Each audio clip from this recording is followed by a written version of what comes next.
Hi guys, and welcome back. Today I'm out on just a short little hike, not so far from my house, just out by the lake.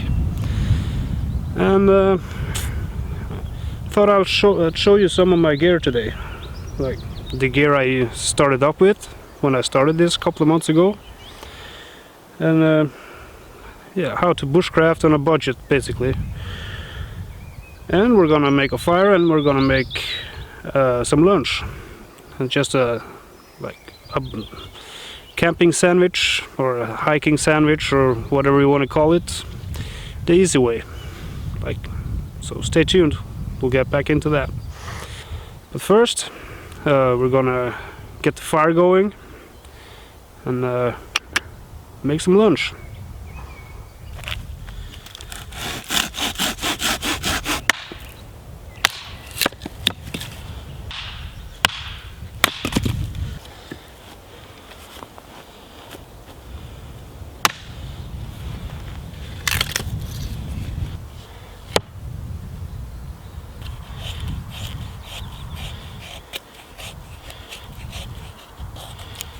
Definitely need to work a bit on my feather sticks, but it's not half bad. Could be worse.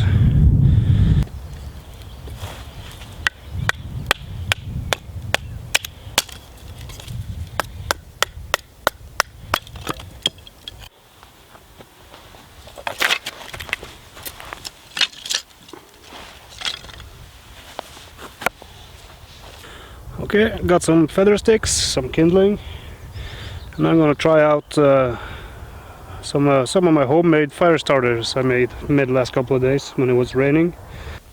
Brought my little fire starting box with me today. Got some cotton pads.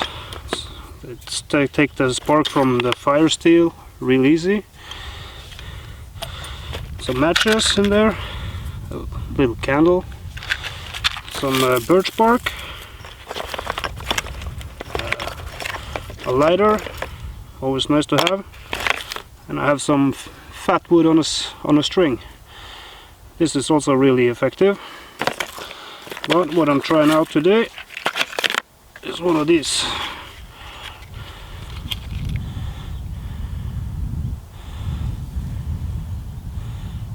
It's a match that I rolled in a cotton pad and I dipped it in wax, and I tried this out at home and you can get like a minute burn time out of one of these. So now I'm gonna try them out in the real life, see if they're any good.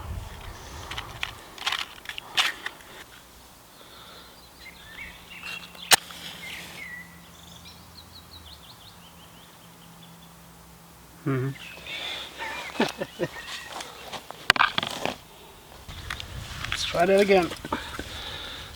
As I said, I fail a lot, so it's okay. Failing is learning.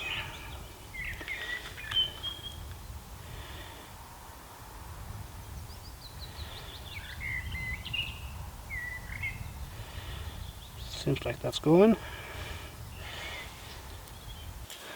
Yeah, burns great. Looks like it's working. I'm just gonna start with my feather sticks. Get those on there. And I'm gonna pile on my kindling.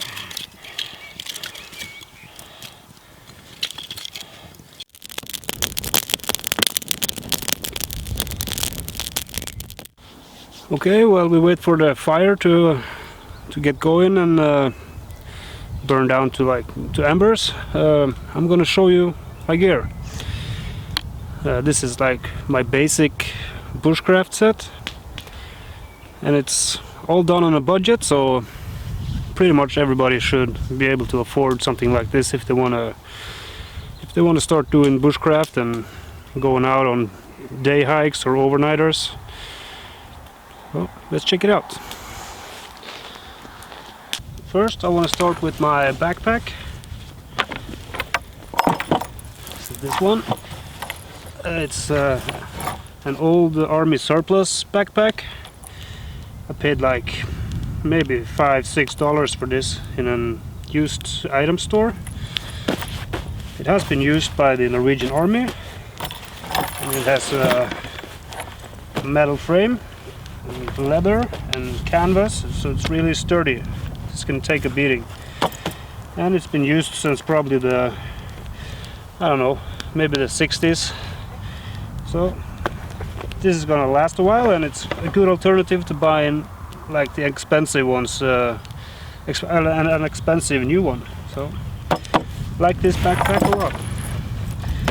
I think it's about maybe 65 liters. There's two big pockets on the sides. Also fits a lot of gear in there. So it's a nice one. Next up I have a tarp, 3 by 3 meters. It's made from a company called Dovrefjell. It's a Norwegian company. Pretty cheap one. Probably not the best quality, but for a beginner like me it works really great. And I have an old sleeping pad. Bought this at like a dollar store. I think it was about, yeah, probably a couple of dollars. Not the best one, but works for me. And I usually bring some paracord when I go out doing this. You know, need this stuff a lot for all kinds of things. So always good to have in the backpack.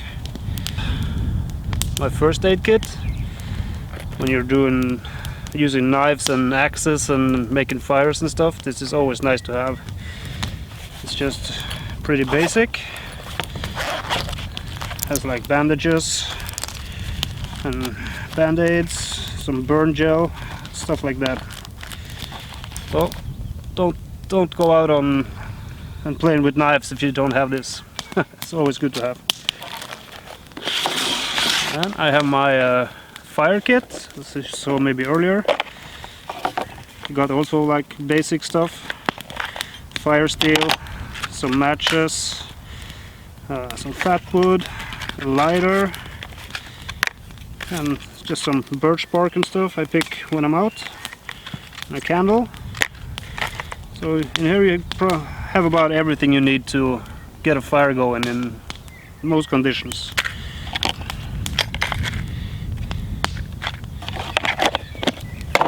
And when I'm just out on small day hikes and I'm not gonna like prepare food or anything, I don't need a big fire, I usually bring this Primus with this little top that attaches, and this works great for, you know, making your coffee or frying an egg or whatever. It's a really nice set. This is also a cheap one. It was like maybe $10. And the can of gas is probably like $5–6. So it's a good deal. For cutting tools, I carry this on my knife. It's a more robust. It sells for about $10–12 here in Norway. It's been working great for me, at least. Seems to can take a lot of beating with this. I use it for betoning wood and stuff. So this is a great starter knife, I guess. You don't have to buy one of these $500 knives to just go out in the woods and have fun.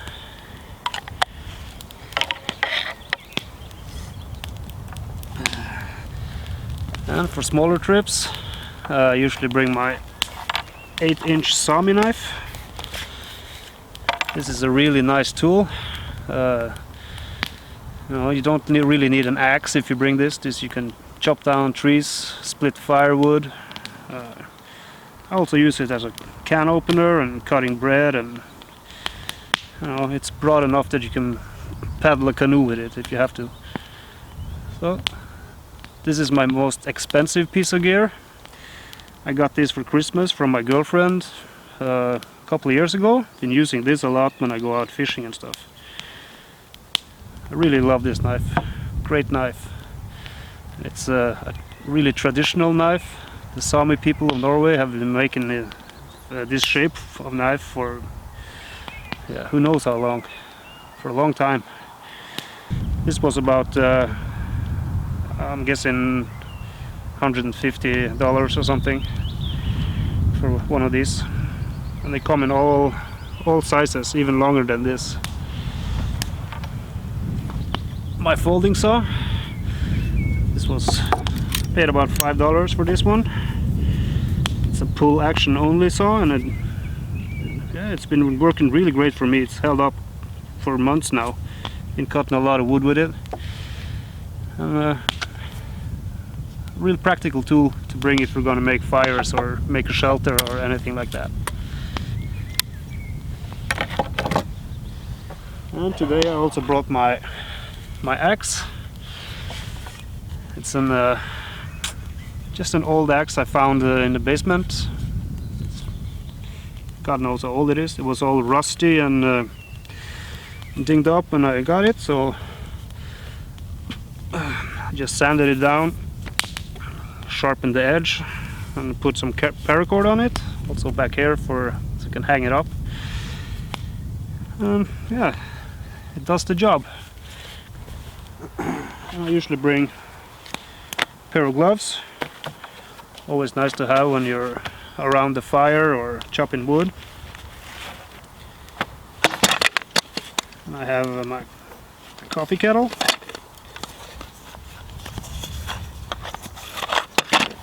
In here I have some tea bags. And I have my sugar and powdered coffee. Nothing fancy in the woods. This is also a real cheap set. Came with this too. Also nice. Some toilet paper, always nice to bring. And this was about, I guess, a $10 set with also one bigger kettle and a small frying pan, which I didn't bring today.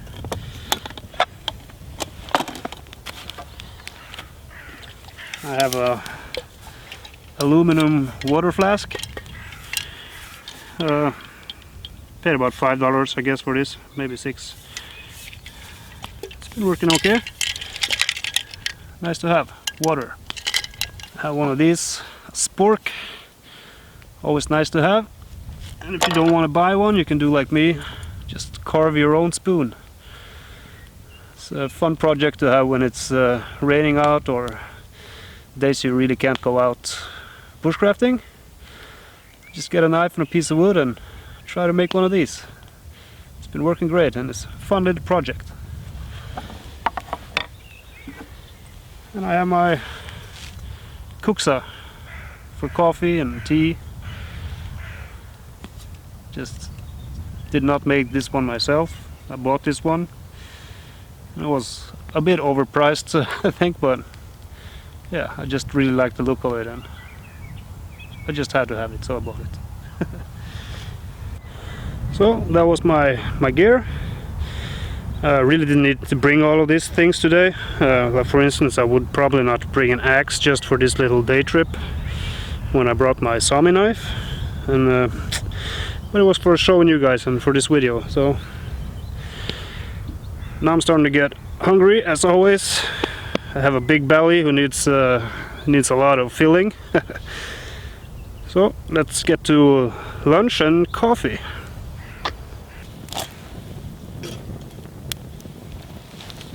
Ooh, so there's my lunch on the fire.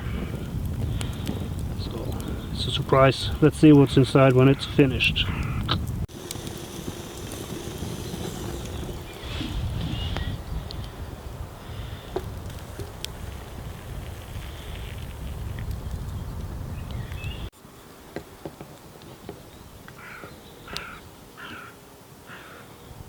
Just how I like it.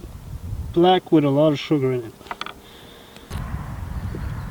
It's a good day to be alive, that's for sure.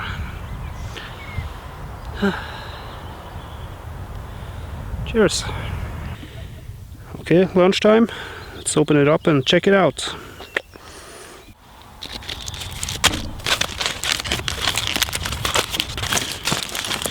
Here it is, guys.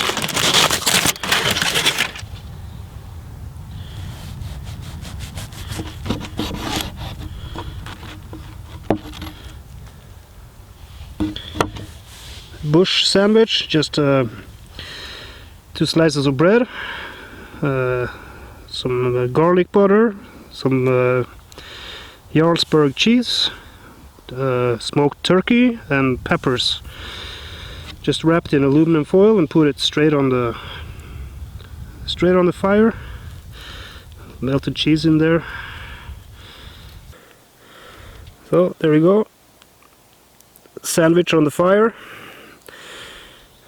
Real simple, fast to make, tastes delicious. And yeah, lunchtime. Let's eat.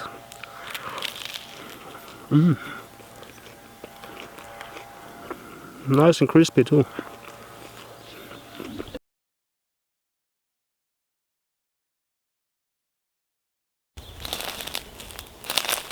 What is that? See that?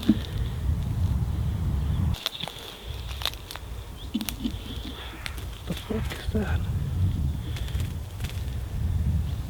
What you guys doing? Looks like they're stuck to each other, sort of.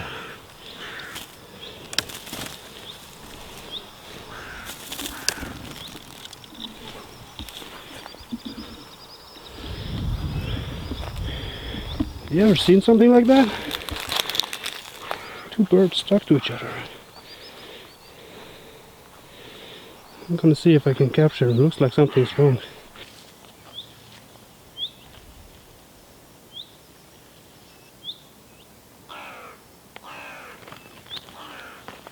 Don't go in the water. No, no, no.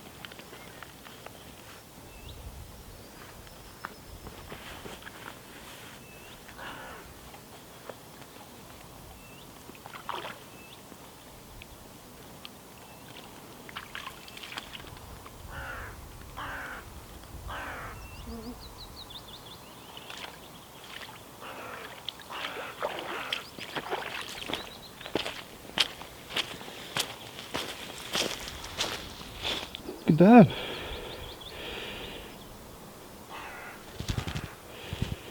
Let's go check them out. Something's wrong. Yeah, take it easy. Take it easy. I'm not gonna hurt you. Looks like he hurt his foot. But you guys been fighting?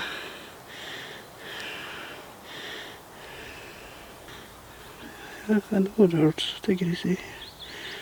I know it hurts. You can see one of them's, the foot of one of them is like the skin is torn off.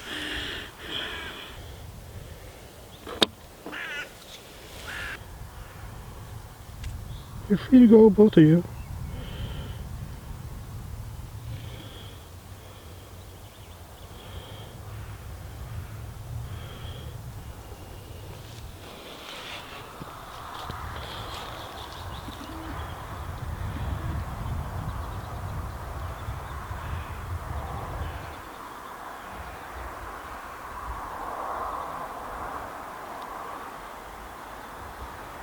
Just take off.